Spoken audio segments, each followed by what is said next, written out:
ओम नमो नारायण भक्तगणों। भाद्रपद मास की शुक्ल पक्ष की तृतीया को तीज का व्रत किया जाता है। इसे हरतालिका तीज भी कहते हैं।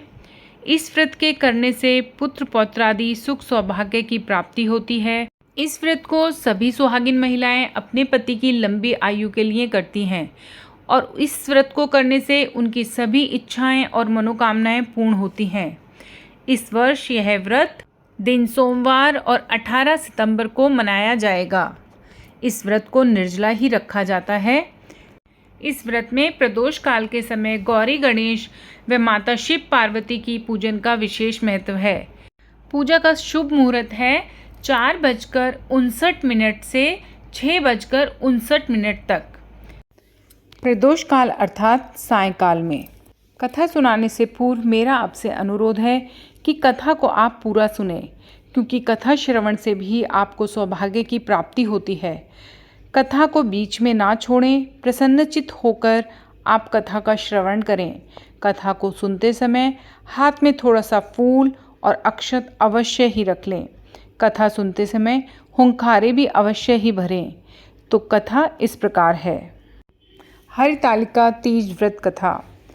एक बार भगवान शिव ने माता पार्वती को उनके पूर्व जन्म का स्मरण कराने के उद्देश्य से इस व्रत के महात्म्य की कथा कही थी। श्री भोले शंकर बोले, हे गौरी, पर्वतराज हिमालय पर स्थित गंगा के तट पर तुमने अपनी बाल्यावस्था में 12 वर्षों तक अधोमुखी होकर घोर तप किया था। इतनी अवधि तुमने अन्न ना खाकर पेड़ों के सूखे पत्ते चबाकर व्यतीत किए थे। माघ की विकराल शीतलता में तुमने निरंतर जल में प्रवेश करके तप किया। बैशाख की जला देने वाली गर्मी में तुमने पंचाग्नि से शरीर को तपाया। श्रावण की मूसलधार वर्षा में खुले आसमान के नीचे बिना अन्न जल ग्रहण किए समय व्यतीत किया। तुम्हारे पिता तुम्हारी कष्ट साध्य तपस्या को देखकर बड़े दुखी होते थे। उन्हें बड़ा कलेश होता था। तब एक दिन तुम्हारी तपस्या तथा पिता के कलेश को देखकर नारद जी तुम्हारे घर पधारे। तुम्हारे पिता ने हृदय से अतिथि सत्कार करके उनके आने का कारण पूछा। नारद जी ने कहा, गिरिराज, मैं भगवान विष्णु के भेजने पर यहाँ उपस्थित हुआ हूँ। आपकी कन्या ने बड़ा कठोर तप किया है। इससे प्रसन्न होकर वे आपकी सुपुत्री से विवाह करना चाहते हैं। इस संदर्भ में आपकी राय जानना चाहता हूँ। नारद जी की बात सुनकर गिरिराज गदगद हो उठे। उनके तो जैसे सारे कलेश ही दूर हो गए थे। प्रसन्नचित्त होकर वे बोले, श्रीमान, यदि स्वयं विष्णु मेरी कन्या का वरण करना चाहते हैं तो भला मुझे क्या आपत्ति हो सकती है। वे तो साक्षात ब्रह्मा हैं। हे महर्षि, यह तो हर पिता की इच्छा होती है कि उसकी पुत्री सुख संपदा से युक्त पति के घर की लक्ष्मी बने।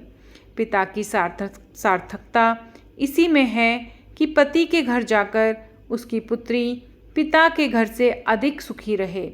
तुम्हारे पिता की स्वीकृति पाकर नारद जी विष्णु के पास गए और उनसे तुम्हारे विवाह के निश्चित होने का समाचार सुनाया। मगर इस विवाह संबंध की बात जब तुम्हारे कान में पड़ी तो तुम्हारे दुख का ठिकाना न रहा। तुम्हारी एक सखी ने तुम्हारी इस मानसिक दशा को समझ लिया और उसने तुमसे उस परेशानी का कारण पूछा।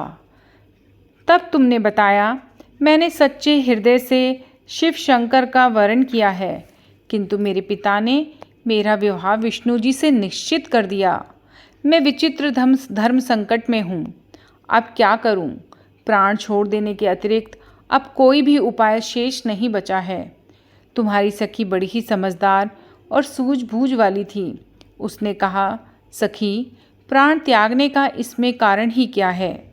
संकट के मौके पर धैर्य से काम लेना चाहिए। नारी के जीवन की सार्थकता इसी में है कि पति रूप में हृदय से जिसे एक बार स्वीकार कर लिया, जीवन पर्यंत उसी से निर्वाह करें। सच्ची आस्था और एक निष्ठा के समक्ष तो ईश्वर को भी समर्पण करना पड़ता है। मैं तुम्हें घनघोर जंगल में ले चलती हूँ, जो साधना स्थली भी हो और जहाँ तुम्हारे पिता तुम्हें खोज भी ना पाएं। वहाँ तुम साधना में लीन हो जाना। मुझे विश्वास है कि ईश्वर अवश्य ही तुम्हारी सहायता करेंगे। तुमने ऐसा ही किया। तुम्हारे पिता तुम्हें घर पर ना पाकर बड़े ही दुखी और चिंतित हुए। वे सोचने लगे कि तुम जाने कहाँ चली गई। मैं विष्णु जी से उसका विवाह करने का प्रण कर चुका हूँ। यदि भगवान विष्णु बारात लेकर आ गए और कन्या घर पर न हुई तो बड़ा ही अपमान होगा। मैं तो कहीं मुंह दिखाने के योग्य भी नहीं रहूँगा। यही सब सोचकर गिरिराज ने जोर शोर से तुम्हारी खोज शुरू करवा दी। इधर तुम्हारी खोज होती रही और उधर तुम अपनी सखी के साथ नदी के तट पर एक गुफा में मेरी आराधना में लीन थी। भाद्रपद शुक्ल तृतीया को हस्त नक्षत्र था। उस दिन तुमने रेत के शिवलिंग का निर्माण करके व्रत किया। रात भर मेरी स्तुति के गीत गाकर जागी। तुम्हारी इस कष्ट साध्य तपस्या के प्रभाव से मेरा आसन डोलने लगा। मेरी समाधि टूट गई। मैं तुरंत तुम्हारे समक्ष जा पहुंचा और तुम्हारी तपस्या से प्रसन्न होकर तुमसे वर मांगने के लिए कहा। तब अपनी तपस्या के फलस्वरूप मुझे अपने समक्ष पाकर तुमने कहा, मैं हृदय से आपको पति के रूप में वरण कर चुकी हूँ। यदि आप सचमुच मेरी तपस्या से प्रसन्न होकर आप यहाँ पधारे हैं तो मुझे अपनी अर्धांगिनी के रूप में स्वीकार कर लीजिए। तब मैं तथास्तु कहकर कैलाश पर्वत पर लौट आया। प्रातः होते ही तुमने पूजा की समस्त सामग्री को नदी में प्रवाहित करके अपनी सहेली सहित व्रत का पारण किया। उसी समय अपने मित्र बंधु व दरबारियों सहित गिरिराज तुम्हें खोजते खोजते वहां आ पहुँचे और तुम्हारी इस कष्ट साध्य तपस्या का कारण तथा उद्देश्य पूछा। उस समय तुम्हारी दशा को देखकर गिरिराज अत्यधिक दुखी हुए और पीड़ा के कारण उनकी आंखों में आंसू उमड़ आए थे।